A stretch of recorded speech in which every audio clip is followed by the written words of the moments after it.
Buona domenica. Happy Valentine's Day, or whatever day you're watching. Hope you're having a great day. I'm Eszter. I'm freezing is what I am. Well, from the cold today. From the looks of it, it looks like we're in New England or something, right? But no, we are in Sicily. No, and it's while cold it's today. been like 60s and 70s all week, guess what? Today, bloop, plummeted. In fact, all over Italy, they're seeing snow in places that it hasn't snowed. It's actually, Eszter, all over Europe, a vast cold front has come in from Siberia and Russia. It's real. I said Buona Domenica to my next door neighbor about a half an hour ago. The words froze and fell to the ground out of my mouth. He had to thaw them out to see what I was saying. That's how freaking cold it was. Go ahead. It was. It's cool, but it's supposed to be back up, so I'm happy about that. I'm happy too. So what are we going to talk about? First, let's say hello to some of our friends that are on. Happy Valentine's Day, Joe and Sue. Joya Russo is here. Maria, happy Valentine's Day. Hope everyone is Hi, Maria. Someone special. Joe. Look at that, Jim Ingram, of course. St. Valentine's was martyred around 270 AD. He was beaten with clubs and beheaded by Emperor Claudius, the cruel for performing secret marriages of young people after the emperor banned them. Why, Jim, why he didn't want, Claudius didn't want people marrying is because they got exempt from the service. They weren't able to go into the Roman army. That's why. And did you know that his skull is on display in churches in Rome? Different body parts of his are all over the place, St. Valentino. He's also the patron saint, believe it or not, of beekeepers. Am I correct in saying that? And also those who are afflicted with epilepsy. Am I correct in saying that? Very good. Yeah, thank you. And he's a great, one of my favorite saints. As a matter of fact, he's on my little bunch of saints that I pray to every so often. St. Valentino was wonderful for sure. Michael Blaze says, we love spending this time with you. Thank you for all you do. We're hoping to see you in October. Love, Mick and Linda. So great to see you guys. Vivian is in the house. Let's see. Mike what? Sean Mike Lewis. What? Mike and Anne Marie. I have your cigars safe and sound, brother. Don't worry about it. Peter Scipiletti is here. Peter, I haven't seen you all week. Dawn are here. Okay, so I'm going to do something, you guys. What? I have a surprise for you. Oh, God. Happy Valentine's Day. Oh, my goodness. Seriously surprised him. He didn't know I bought this. You bought the bocces? Well, yeah. Can I kiss you now? You can kiss me now. She wouldn't let me kiss her on the cheek before. She goes, no, my makeup. I'm going on. I have to think I said I have to think about things. Happy Valentine's Day. How nice. Hope everyone seriously is having a great Valentine's Day, wherever you are. Mark Cahill Bernie is Sapienza. Here. Bernie, I didn't see that. Pac really is here. Lots of people happening everywhere. The temperatures are down. The Cornelios are here. Ciao, nonna. Bon compleanno per nonna. Auguri for Frank's mom. It's 80th birthday. I want to talk about 1 second about, can I talk about one thing before we get started? Okay. Go ahead. Today, I'm going to dedicate my drink, which is right here, which happens to be a Jameson Irish whiskey, the #1 selling Irish whiskey in the world. 20 million bottles sold last year. To my good friend, Bill Dixon, who you guys don't know, but you should. Bill Dixon and I did time at Sacred Heart School for Boys, 5 years hard labor. We did time at Austin Prep and also St. Francis College. And Billy, the reason I wanted to dedicate my Irish liquor, my Jameson's Irish liquor, is my sister sent me a St. Francis College hat. Can you believe that? And here's my Jameson's. And I have to say something about Jameson's. I wasn't really if I drink whiskey, I'll usually drink Jack Daniels, but on a scale, Jameson is really smooth. Really? I would put it on the scale like this: Jameson first, and then brandy, and then cognac, and then grappa. Really? Yes, it's very smooth. Listen, the Titones and Petersons are in the house. Ciao, buona domenica. Jen. You know, Keith Gromas, he was wondering about... Who? Wasn't he the one was wondering Oh, yeah, about yeah, how to about drink grappa. a grappa? My friend, He's over here in Catania, but he's at Keith, Sig, right? yeah, I think so. Let me know where you guys are watching from. And Keith, where are you from originally? But I believe he's stationed at Sig, Yes. Sigonella. Okay. He contacted me. This fellow contacted me this week. He was at a market. He says, which grappa should I get? So I suggested to him that he try a Chardonnay grappa because it's a lot smoother. It's a lot smoother than the other one. So he sent me a few pictures. They were all very good grappas that he had selected, but one of the pictures was the one that I drink. So I recommended that. So then he said, well, how should I drink it? How should I drink the grappa? And should I put ice on it?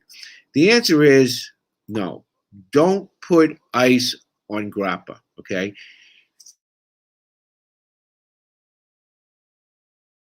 That needs to be savored, okay? And what you do is you take small, just like the Irish whiskey I'm having it neat today. You just take a little sip. And grappa you don't mix with anything. You don't mix anything with grappa. No. Grappa is an acquired taste.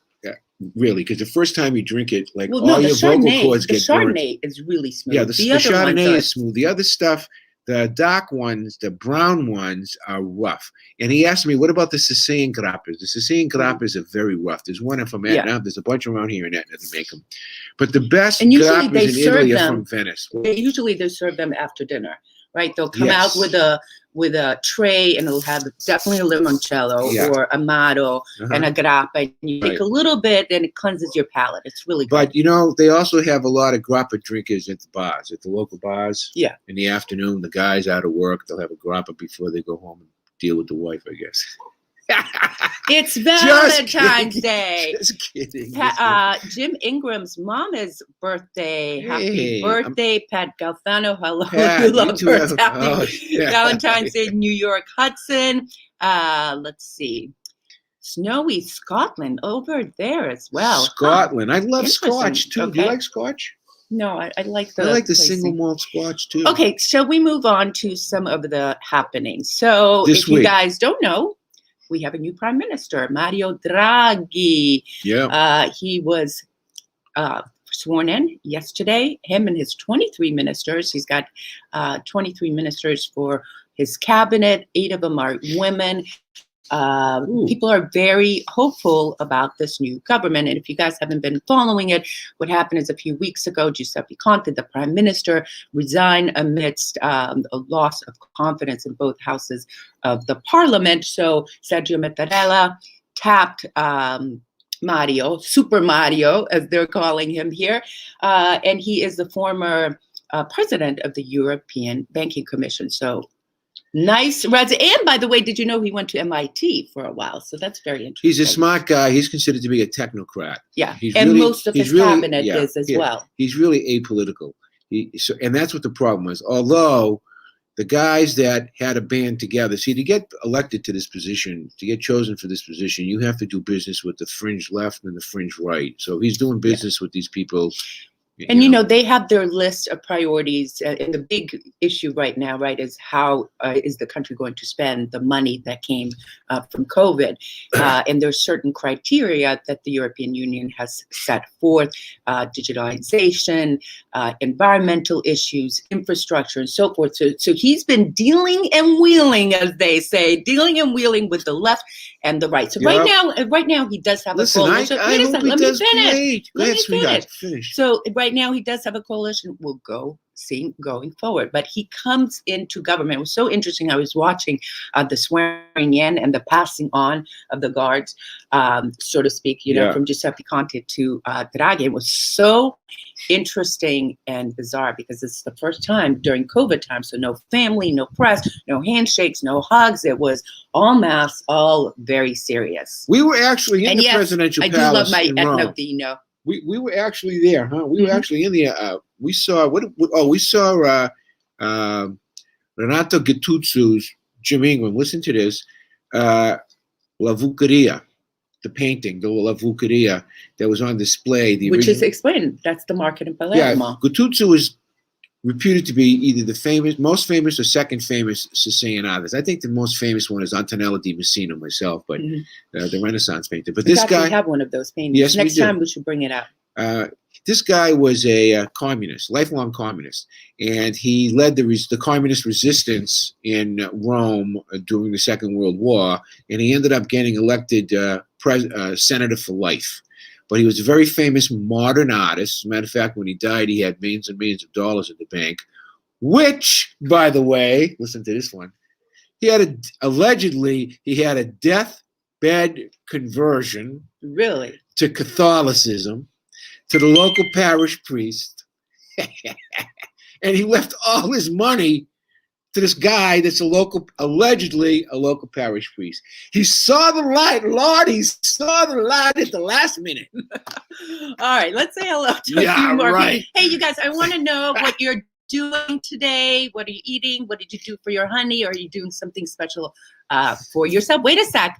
Maria is here. Buona domenica. Richard Pupello. Nonna Christine says, Nonna says hello and thank you for the birthday wishes. Okay, so Mike Watt wants to know if we're using the table outside. No. Not now. That's another story. No, that is a big story. But we love the new chairs. Yes, we do. Okay, Joe Ascioni, any idea when the travel may be open to American again? So you guys, we get asked this all the time, and here's my response to that. I don't know. Depends on the numbers. Depends on the vaccinations, how successful they are. In Sicily, we just got another dose of the vaccines, but they can't get them out fast enough. I mean, there's all types of things, but I hear it's going really well in the United States. The problem isn't in Sicily. Okay, the problem is not in Italy. Okay, the problem is in the United States of America. Now, I've heard the numbers are going down rather swiftly, right? But the EU is about ready to pass a vaccination passport requirement. It hasn't. They haven't done it yet. But it's been in the talks for a while. It's been in the talks, which means that you're going to have to show proof, so to speak, of vaccination prior to coming here. And I also think that the administration in the United States of America is going to probably have to do that. We'll see. But the answer to the question is we don't know. We would love to have it, by fall. I think by the fall. Well, first of all, they have COVID-free flights already coming. That started Delta, from New York to Rome. Right. And but I think by the fall, we're hoping by the fall. But. Now, listen, you guys, if you want your question answered faster, because I see a lot of questions and a lot of comments, drop us a super chat, and that'll bring you right up to the top. But Lennerstorm, when do you think you will get vaccinations? Are restaurants open in Sicily? So let me tell you, another piece of news happening here in Sicily is that starting on Monday, the 15th, we go to yellow zone. What does that mean? That means, yes, bars and restaurants are open, but only till 6 p.m. So, only lunch. Then after that, takeout and delivery still okay till 10. Curfew still 10 p.m. to 5 a.m. Malls and stores are open except for holidays. So, we've been here before. Now, remember, we were in orange zone for 2 weeks, and then 2 weeks before then, we were in red zone. So the island is really ready because the island and the people have been on their knees during What is Nirvana? The white zone. That's the lowest. That's the freest. Oh, and one more interesting thing about the yellow zone is that museums are back open in Sicily. I'll tell you what about these curfews. If you want to know what I have two. Can I talk about just? Wait a sec. I can't talk. Okay. Eszter, now, can you speak about fashions in Sicily? What does one wear when you go shopping or walking so they don't look like tourists? What a great question, Helen. Okay, so first of all, we'll talk about Mark Hahel actually was asking about what are some of the things that we have as advice for so people when coming here don't look woman, like. I do men. We'll one of each. So what do people wear when they go out shopping? There's a lot of people that get dressed up nicely, especially the elderly ladies. A lot of them wearing skirts, stockings, a little bit of heels, some kind of a nice cover. Their hairs are always made up. Nails are always done, right? So that's a typical person going shopping does put some nice clothes on. There's a concept known as Helen, bella figura. All right. Essentially, what that means is you're going to wear your good stuff. You're not going to leave it in your closet for that wake or wedding like you do in the States. You may not have any money in your bank account. Yeah. But what you're doing is you're essentially wearing your wealth for your own personal peace of mind. So people are profoundly well dressed here. Okay, if you go into They downtown do take Catania, care of their look. any sure. city during the workday, okay, Catania, Palermo, Cefalù, you name it, they are dressed. Now that said, what's goofy? I'll tell you what's goofy is when an American tourist comes here, and this is serious, okay, wearing sandals and then socks under the sandals, okay? Or even worse, plaid Bermuda shorts, all right? When I see stuff like that, I just shake my head because in all our tips that we give out, we always say, this is not, the beach in America. This is Sicily. You want to, even when you go to the beach, you want to look good. Some of the women have those flowing robes they wear under their bathing suits and stuff. They look spectacular. Yeah, of course, one thing I draw the line at is those little skimpy little, bathing suits that are like this. That's in fashion here. That's a European thing, right? Yeah, it's in fashion here. The other thing we wanted to talk to you about is that Tuesday is coming up on the 16th. Mardi Gras. And I pulled this out. I got this mask a few years back. It's had its day, of course. But these are the type of masks that people in Acciareale and Shock and some of the carnivals all over the island wear, and obviously some nice costumes. And usually they have a parade of floats, ginormous floats, all handmade. It takes weeks and weeks of preparation to make these. And we've done an entire episode highlighting that. Whoa, it got wait a second. But they have political themes to them. There's social commentary. Exactly. They're not just, going to put a float up there. They have a theme, and then they get judged by people on the themes. And yes, right? Exactly. Yeah. And in fact, Tuesday is the big day that they do the judging and partying going on around the island. But this year it has been postponed, not Carnivale, but the floats have been postponed till the summer. But I wanted to show you some of the sweets that they have. Look at this. These little sweets, and now every shop is selling them. Thick chocolate. Alfred had a bite out of this. He's like, whoa. I'm not a fan of that stuff. It's almost like it's fudge on steroids. In other words, you take a small, tiny little bite, and that's all you really want. But they have wonderful seasonal delicacies like this all over the place. Chiacchiata, those are the flat and deep fried. Can you see how the weather just changed drastically? I can tell you one thing. Right over to my left, your right, is Mount Etna, behind that Mount Etna. And she has been sputtering. She's been erupting all week long. And the eruptions are like 15 seconds. Like I'm in bed at night and you hear. Then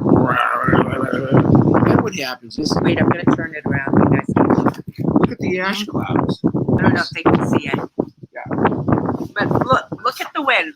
Look at that wind. Look at that. So we are out here battling the storms, as they say, for you guys. Yeah. By the way, if you're new around here and you don't know, we also have a Facebook page besides our YouTube page. And we love seeing you guys on here. All right. So you mean like my husband who wore socks and sneakers? Sneakers are okay. I'm talking about sandals. Wait a sec. I want to know, you guys, how bad is the audio? Because we can't do anything. Hopefully it's blowing away.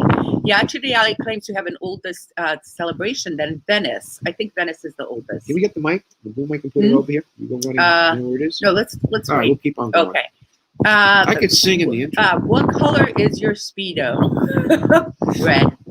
Okay, what else did you want to talk about? And I hope that I never worn a Speedo. So wait a sec. I hope that question about the fashion was answered, because all my friends here, they're all dress up. How are the ladies' gift stores here? They're elegant. Okay, you've got them all here. All the designers. As a matter of fact, Dolce & Gabbana, one of those two guys, is actually from Catania. And they have stores over here. There's also a wonderful discount place between Catania and Palermo, right around the Enna area. Whole outdoor mall. Whole outdoor of only designer labels. Okay?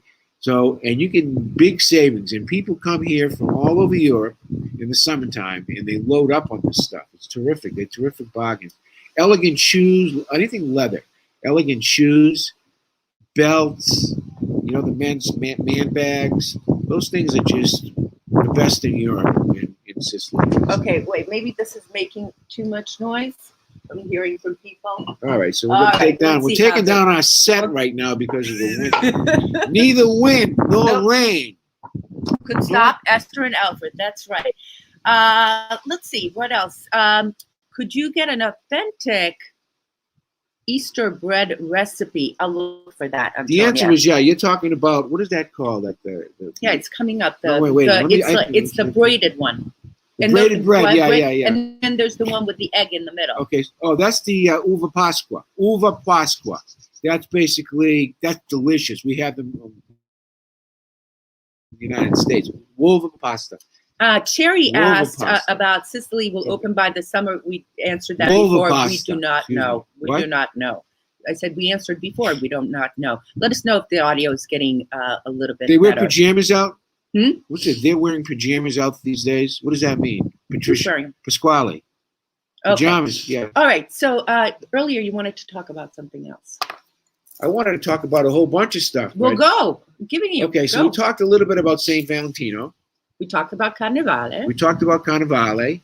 We talked about the new administration. The new administration. Yep. Am I correct in saying that? Sicily opens, it turns yellow tomorrow. Yep. And now I wanted to talk about one more festival that's going to be coming up pretty soon. Am I correct in saying this? St. Joseph's Festival? Yep. Feast is, when is that? March. That's in March. St. Joseph. And that's one of the most underrated festivals there is. Of course, in my view, I always thought that Joseph was one of the most underrated, saints, so to speak. But I've been learning about it as I go to these festivals. What do they eat? They have one thing that they eat, St. Joseph's table. They put Chichi bean? Mm-hmm. Whatever, yeah. Zuppa de chichi. Zuppa de chichi. So that's another festival. And unfortunately now that once March comes, March 19th. Yeah, Joe. I'm just hoping that this year. It's his festival. He should know. Who? Joe. Joe's not March 19th, Joe? Yeah. Okay. It's just, I'm hoping that this year, Eszter, that we can go to a few more of them. I really want to get up to Milelli. I want to go to San Sebastiano. I need to see that. Yeah, the big festival. Oh, my God. Same one that they have in Middletown. Yeah, I miss seeing the festivals very, San very Sebastiano much. is where I want to go to that one. And we just found out that Milelli, where we went to, was a hub. Thanks. I'm like, what was a hub during the Second World War for the Operation Husky? Well, no, that was one of the sites that they went to. It wasn't a hub. But Mike, Watt, I want to tell you that I started reading the book, Sicily 43. Fantastic book. By Joseph Harlan. Yeah. Fantastic. If you want a good book about Operation Husky and the battle plans, the players, it's not a love story, read it. And Mike and I were discussing it yesterday. Mike, of course, is a Navy guy. And he was telling me he couldn't. Sicily was. Yeah. That was the thing that there really was no running water in many places, no electricity. Actually, I was very surprised to see that there were no roads. I mean, back they didn't have the streets. A lot of the streets. So imagine the military coming here and finding this, and there were some pictures of some American military helping an injured person, and there were kids sitting there without shoes. So it was, 1940. Sicily was. And believe me, after the war, 46 to 50, let's say, 51, 52, it was even worse. Okay? Why? Because over 200,000 young, beautiful Sicilian kids had gotten killed in a stupid war. Okay? They were mostly in Africa, okay, in Ethiopia, in Tunisia, okay? Yeah. So a whole generation of the critical intellectual mass that's necessary to push our society forward was eliminated. Which left the door open for, of course, the mafia. Okay, so if you want to know how the mafia grew, there's a lot of reasons why it grew, but one of the reasons was the fact that the cream of the crop of the Sicilian youth weren't around. Unfortunately, they weren't around. But this is a good book. And that's actually one of the stories. We should talk about that. What? Discuss how the mafia started. I mean, it goes back a few hundred years, but actually they were said to be the Robin Hood at some point, right? Stealing from the rich to give to the poor. But let's stay off that subject today. Yeah, they robbed Robin because they were hoods. All right, Keith Rome's. Let me tell you about Alfred's hat. I would recommend to you Coppola in Sheffaloo. That's the brand that I got it from him. Yeah. For him in Sheffaloo, but Coppola is actually everywhere. Yeah, this is a great hat. It's made in Sheffaloo on Via Ruggiero. That's the main drag over there. It's a great hat. I really love it. This is the winter hat. This is the wool hat. So I like it. I have 2 wool hats. Of course, you have to have summer hats and stuff like that, but I'm glad I have it today. I also have a scarf on, which I really wear. And I also have this is a sweater, a zip sweater that was, what's the name of it? Timberland, right? They have a Timberland here in Catania in Rome, which is great. It's almost like the air can't get through. So you have to have cold weather stuff. Believe it or not, you have to have cold but you know what? This is very highly unusual for February. Yeah. By this week, I remember in Carnivale, I'm wearing a very light jacket. During the day, my jacket is off. So this is unusual weather we're having. Well, that's this global, whatever you call it. I don't know what it's called nowadays, but Pat really says it means they wear pajamas out, mostly younger, but still looks awkward. You're so right. And I was so impressed too, Pat, in church, going to church in the United States, in my hometown, a lot of kids do wear, looks like their pajamas, sweatpants. And here, the kids really do get dressed up. Everyone gets dressed up. Like I've said 1,000 million times, living in Sicily like we do, it's almost like living in the United States of America, late 50s, culturally, and early 60s, okay? It's like it used to be when I was a kid growing up. I like to see parents with the kids in church. Yeah. I like to go to birthday parties and see families there.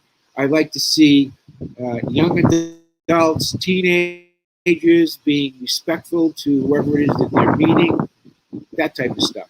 So, yeah, I sometimes I wish we'd put like a big wall around Sicily just to keep the culture intact. I have to be honest with you. Yeah, it's a choice. Someone asked us, on one of our YouTube live chats, and if you're new around here, you don't know we go live once a week, but we also put some episodes up there from all over Sicily. Why did we choose to move here to Sicily? Partially, Alfred, this is his ancestral town. For me, it's a lifestyle. It really is a lifestyle choice. Is that water going to blow over? Nothing's going to blow over. I'm watching. I'm just watching the palm trees, how much they're different, and I can't believe that we still have reception. I have to be honest with you. Usually when you have the wind like this, it's like all truncated. Joya says, thinking of moving to which 65-year-old young living on my own. Joya, per favore, no abita in Palermo. Don't live in Palermo. There's so many beautiful suburbs you can go that are safe. Outside of Palermo. Outside of Palermo. They're not garbage. They're not overrun with different unsavory people some places. Yeah. Now, Joya, are you meaning in the city of Palermo? Because I would say no. My own opinion. Even the historical district, none.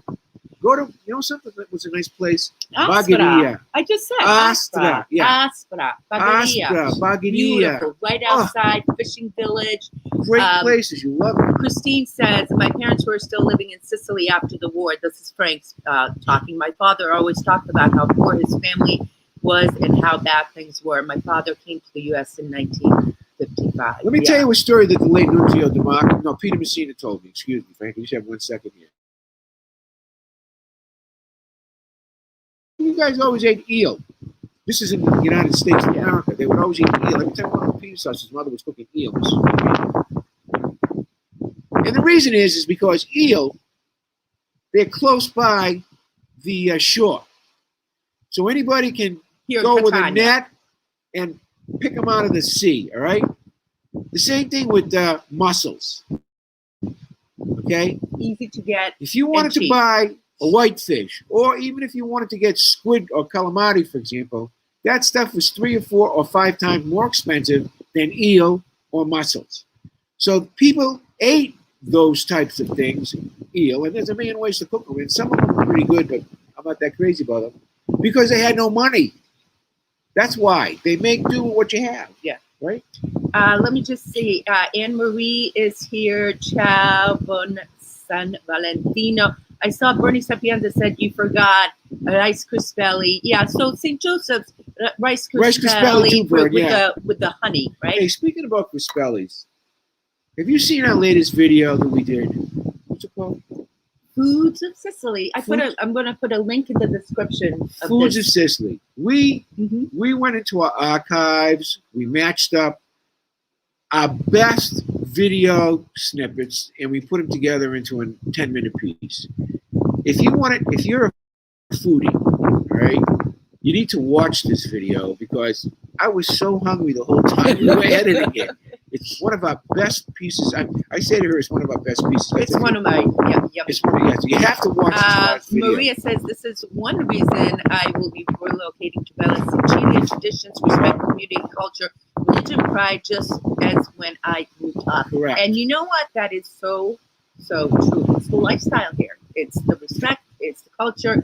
The kids, they're very serious about school. Yeah. They don't kid around. I mean, very rarely do we, the kids that I was teaching, they're not on their phones. They don't have phones. They are very serious and very competitive about it. That comes from family, and family. Because family is number one here. Right. Period. Not only family is number food one, is the number extended two. Family is number one. Food is number two. Yeah. That's why when COVID came last year, it ripped through families. It started with the grandparents who were living in the house, and it went all the way down. Yeah. I mean, that was generational. Very tough for some of my friends who couldn't see their parents, and they were the next town or 2 towns over. Yep. It's really tough. It's getting cold out here. Yeah, I want to wrap this up today. A few more minutes. Yeah, 5 more minutes, please, because I'm freezing. Yeah, you guys. Today, I don't know what happened. We weren't expecting this. I'm just thankful that we're able to get through to you people today, and we really appreciate that you guys tune in. We had 1,500 people last week. I can't believe it. Pat Calfano, the video Foods of Sicily will be in the description box of this video once we're done, so don't leave yet. And also, if you go through our playlist, our library of videos, it was one that I literally published. It was Thursday, yeah. Or Thursday. You're going to really like it. Yes. And then Melilli, we spoke about Melilli too, and Saint Sebastian is also one of our more. Saint Sebastian, no, they say Saint Sebastiano. Saint Sebastiano. And I believe that 2 of our friends, Lori and Marion, who live in Connecticut, are going, because of our video, they're going to Middletown, Connecticut to say a prayer in Middletown, Connecticut at the Church of Saint Sebastiano. That's what we like to hear, that people watch our stuff, they make the connection. They're inspired. And they're going to Middletown, Connecticut to the church. That church is an exact replica of the church that's in Melilli. It's just unbelievable, really. Okay, Jim Ingram, I think we will. And let's set up 2 more minutes. We'll stay out here because we're tough. I'm Hungarian. He's Sicilian. We're tough. We're here for you. I have Jameson. Don't worry about it. And We're by going to the try way, to stick to our schedule, I but want to ask Andrew Parisi asked. yeah. And by the way, if you guys are supporting and are enjoying these videos, please make sure, if you can, to donate to our GoFundMe. Obviously, Alfred and I do this for free. It is a pleasure, but any little bit helps Where's out. the link? Where's the link? It's in the description. Oh, okay. All we want is enough money to pay the bills, the production bills. That's it. So throw in $10, $15. If you have a few bucks, $50, we appreciate it. Wait a sec. Mike Watt said if food is number 2, I assume vino is number 3. Yes, of course, Mike. Yeah. Mike, how many bottles of wine do you have?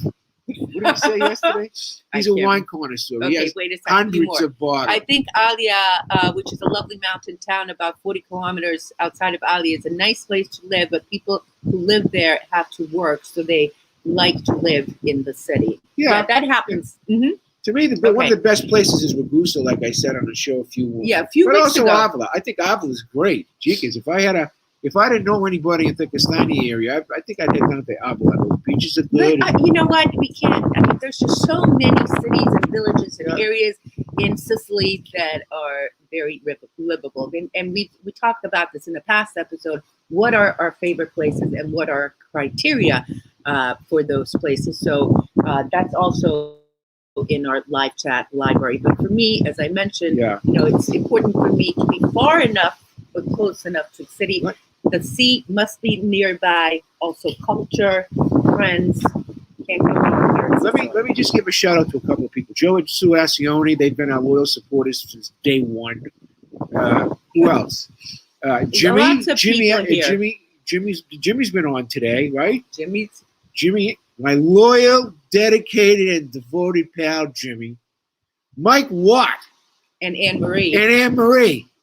And lots of people on here. A million people. We make so many friends here. Gilfano, and we love bringing this community. Pete's our new Peter friend. Scipoletti, that's right. We have Sean Lewis. Who's the fella now I taught about the John grappa? Brammer, Keith. Yeah. So lots of people, and if I missed your names, and Anna Marie, of course, Anna Marie, we did an 380 episode. Bottles. Mike's got 380 bottles of vino. Listen, Anna Marie, remember we did Trapani, the city of Trapani, which was such a nice surprise. Of course, now we're saying we're going to sign off and the wind stops. So, anyways, we're going to keep it on Sundays, and this is what we're going to do. We made an executive decision. If we see that the weather's going to be really, really, really, really, really crappy, like a blistering rainstorm, what we will do, we'll make the decision the day before, number one. And what we'll do is we will film an indoor chat, but still post it on Sunday morning so you can watch it at 10 o'clock. Right. And Esther will be on. She's got some type of chat gizmo that she can do. So people seem to like the Sundays and Sunday morning. So that's good. I really appreciate it. And we did a nice chat last week with this fellow named Luigi from Montreal. And I want to have some Canadians on because there are a ton of Sicilians. And also from Australia. In Australia. But I want to have some Canadians on here. So we're going to ask this fellow Luigi to come on and tell us about immigration very soon. Okay. All right, guys. On that note, we're going to cut it a little bit early because we're a little bit chilled. But thank you so much for joining us on this Sunday. Hope you have a great, great Valentine's Day, and we'll see you on another episode. You guys are great. Thank you so much. We deeply appreciate you tuning in. And tell people about us. We'd appreciate that as well. Ciao. God bless you.